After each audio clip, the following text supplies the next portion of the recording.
Hello, and welcome to the Lucy Liu Show, the fueling station for your mind, business, and life. And now, here's your host, Lucy Liu. Hello, beautiful souls. Enjoy the day going after your dreams. Today on the show, I invited my fellow speaker sister and friend, Karla Merrell, who is a speaker and is known as the event maximizer. She teaches entrepreneurs and coaches how to throw profitable live events to grow their business, reach financial freedom, and of course, we want to set our own hours, get to travel, and basically live the dream life as so many women entrepreneurs do. This former attorney built a successful business from the ground up without an email list or fancy website. However, after having all of her 2020 live events canceled due to the pandemic, Karla decided to intentionally grow by completing a mental and physical challenge. She lost 15 pounds, read every day, and eliminated everything that did not serve the women she was destined to become. She's here to talk about her journey, like overcoming her bread addiction, and she's here to inspire you on how you can reach your dream goals too. Karla, take the mic.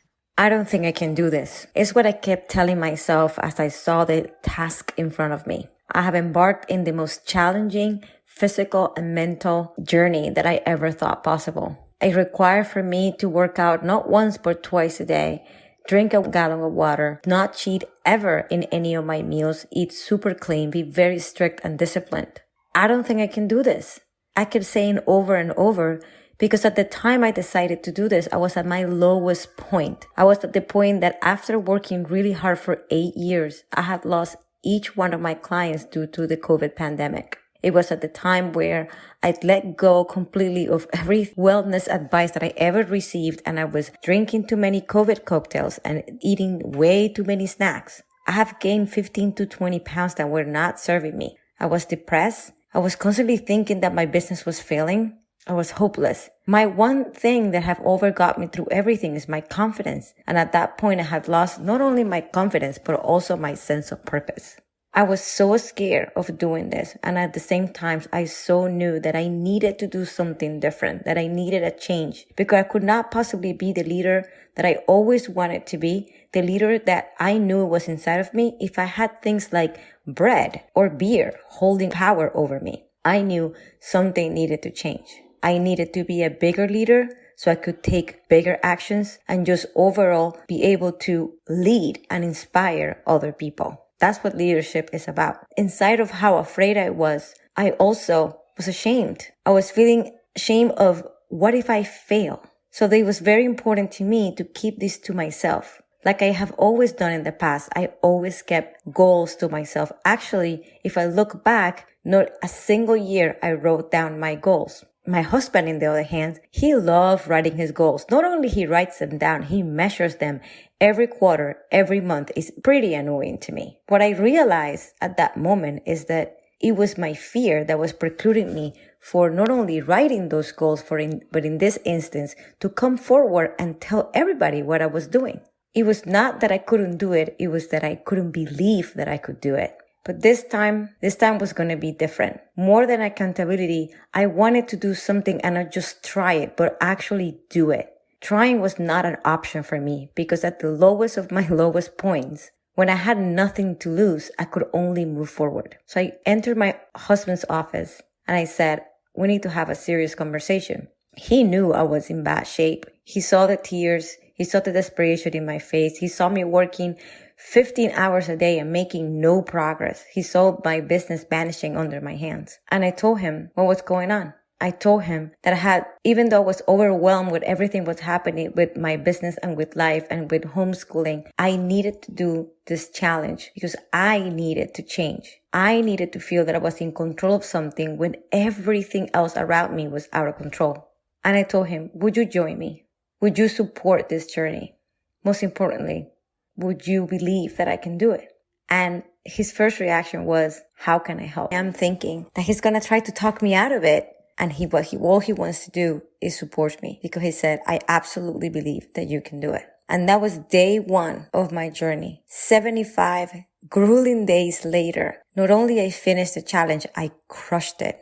I'm sitting at a table on day 74 having breakfast with my husband, and he asked me, "Oh, you must be really excited. Just one more day and you are going to be able to eat bread again or pancakes or the delicious things that you like for breakfast." I looked at him and I said, "Actually, I am not excited. I'm afraid. I don't want this challenge to end." And I said, "Why are you afraid?" I said, "Because the day I told you in your office that I was going to do this, my decisions were already made. I was going to do it. For the next 75 days, I knew the things that I could do and the things that I was not going to allow myself to do. Now, on day 76, life becomes the challenge. The challenge is not over. It's just the beginning. That's the time that I am going to have to make every single decision. I'm going to have the choice of what serves me and what doesn't serve me anymore. I'm going to have the decision to act the way I want to be led so I can lead others. This is the day I learned what self-leadership means. It means the ability and the willingness to take control of your own life without nobody having to keep you accountable, to take control of the things that you really want to do because you want to become this person. On day 76, I actually decided that the challenge was not over, that I was going to continue with all the great habits that I have created in the last 75 days. I certainly look like a different person outside, but the biggest change was inside of me. I was a completely different person. I was the person that enjoyed making healthy choices for herself. I was the person who loved nourishing her body and most importantly, her mind with positivity. I was the person who liked to move her body, not to punish herself because she has eaten something that was quote unquote bad for her, that she enjoyed moving her body because she could, because it's a celebration of the things that we can do it because it made me feel stronger.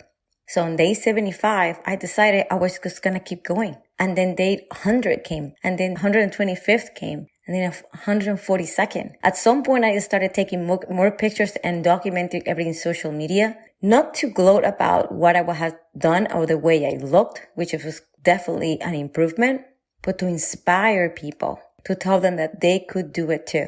And soon enough, I started getting messages from people telling me, "You're really inspired. I can't believe what you have done. I can't believe you did this in the middle of the pandemic. I can't believe you not only completed that challenge, but you continued and you look amazing." And my response will always be, imagine if you know how I feel inside of myself. What you can see outside is just a minimal percentage of how I feel. So I took on that, and what I can tell you is that in the middle of the pandemic, even though I've been spending years helping entrepreneurs finding their audiences and clients and growing their businesses, I found my real legacy, which is not only to inspire people, but to move them into action, to show them that speaking about your goals is what's going to propel you to get them, to teach them that when you want to be somebody, you can't be somebody by watching other people do it. If you want to become a runner, you can just watch other people run. You got to put your shoes and run. That taking action, intentional action, is the only way to get the things that we want. And you can do it whatever the circumstances are. Not on January 1st, not on your birthday, but in the middle of a worldwide pandemic in March, in a month that nobody sets goals for themselves.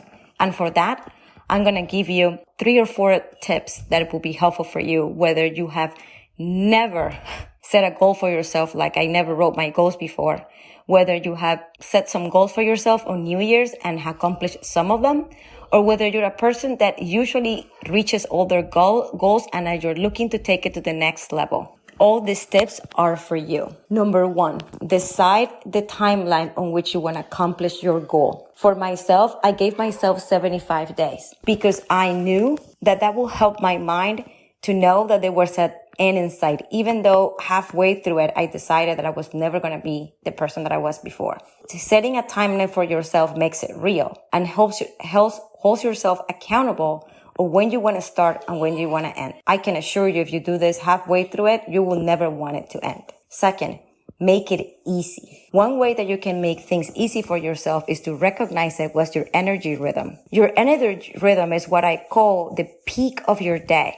I'll give you an example. for the longest time, I tried to work out at 7:30 in the morning, just because in my mind, it would be easier to work out at that time. So I will have the rest of the day to do my work and do the other things that I have to do. However, it was always a struggle because back then I wasn't a great sleeper. So in the morning, I had no energy. Also, I had to prepare my kids to go to school. So it was always really hard to get there. And by the time I get there, which was always late, I was flustered and I didn't really feel like working out. With time, as I took on my challenge, I realized that I have the most energy at the end of the day. Between my energy starts elevating at noon and it gets to its peak at about 3 or 4. So I switched my day. Easy. I switched all the activities that I was trying to do in the afternoon and did it in the morning. Things like meditating, writing, reading that require less of energy and is more leisure activities. And I switched the workouts for the afternoon. I also established a trigger, a positive trigger, which is the third thing that I want you to do. I suggest that you identify your positive triggers and your negative triggers. A positive trigger is something that will put you in a state of mind and an environment that for good habits. And a negative trigger does the opposite. For me, a positive trigger is going to pick up my son at daycare. I know I have to pick him up before 5:30. I don't have an option. That decision is already made for me. And I also know that once I'm in my car and I'm dressed and I already have to pick up my son, which is pretty close to my gym, might as well just go. So picking up my son became my trigger, not only to indicate that it was time to work out, but also to end my workday. So by the time I go home, it was just all about dinner and spending time with the family. Identify your negative triggers. A negative trigger for me, it's bread. And if you follow me in social media, I talk a lot about bread in those first 30 days of my challenge. I was a slave of bread.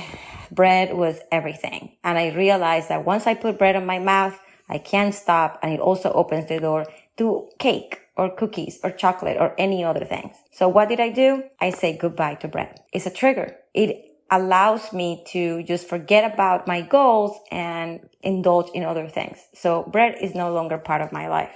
My other trigger is my couch. I have the most amazing, comfortable couch. And when I sit on it, I really don't feel like working. I feel like reading, journaling, relaxing, watching TV, of course, because that's the energy that I associate with being on that couch. In the other side, going all the way upstairs to my office gets me into a creative, productive mood. The hardest part is just going upstairs. But once I'm there and I have my water, and I have my computer, and I have everything that I need, it triggers creativity and work. So what did I do? Stop working on the couch and start working in the office. So those three things would really help you. And the thing that will help you the most, if you take anything from this talk, is talk about your goals. Not only write it down, but also talk about it to your friends, to your husband, to your kids. I got so attached to that practice that I started putting in social media. But also, I just spoke to my kids about it. They knew that when we were going to get ice cream, mommy was not going to get any. Not because it was forbidden, not because it was bad, because I chose to. Because the person that I had become was not a person that ice cream serves her. So they knew. We actually name it. We called it the journey. And they knew that ice cream was not in mommy's journey. And that's okay. It gave me a sense of empowerment rather than deprivation. As you talk about your goals and you start taking the actions to get there, trust me, you're going to start believing that you are the person who can fulfill those goals. And in turn, you will become that person. So talk about it, talk about it, talk about it. You can start with a small circle and then you can expand to a wider circle and then to social media if that's something that you do.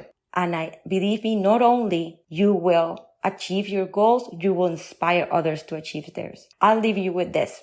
The other day I was working at Panera, which is another trigger for my productivity, is getting out of my house and go to Panera, away from distractions and concentrating on my projects. And I was at Panera and all of a sudden I hear somebody that says, do you know anything about the Zoom? I look up and there was this older man holding a phone. He clearly had been trying to get into a Zoom call because over my headphones, I could hear people talking. It was really frustrating, but he couldn't get in. I stopped what I was doing, asking for his phone, figured out what the problem was, resolved the problem, and got him into his call. Before getting into his call, the Zoom was asking me for his name and password.